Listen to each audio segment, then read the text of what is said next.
Zay ny mahakasika an'iny fa lafim-baovao afa-tanteraka kosa no anisantsika ny fampahalalam-baovao.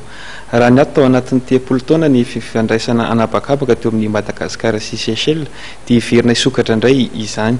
Iara-iasa ny sotram-piaramanidina Air Seychelles sy ny Air Madagasikara mirenana izany sotra izany. Sidina indroa isan-kerinandro ny alarobia sy ny sabotsy no ampifandray mivantana no Seychelles sy Madagasikara.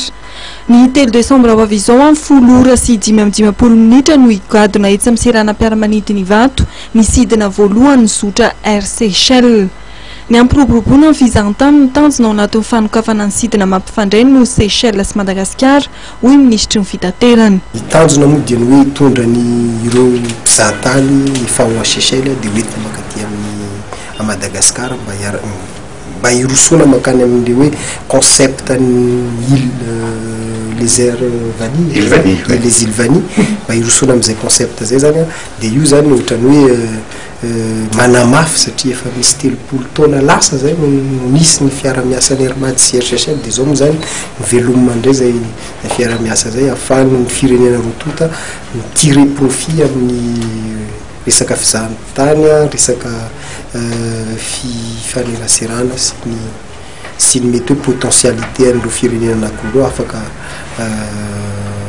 avohitra zany sy resaka. Ankoatra ampifandray kokoa ny mponina ao anatin'ny nosy rotota amin'ny fisokafan'ny sidina Madagasikara Seychelles. Ity nosy ity izay betsaka malagasy mpila ravinahitra. Il est très important de reprendre des relations entre nos îles pour avoir non seulement un échange de passagers. Il faut savoir que personne n'a besoin de visa pour aller aux Seychelles. De même pour Madagascar, donc ça simplifie les échanges. Certainement des échanges d'affaires.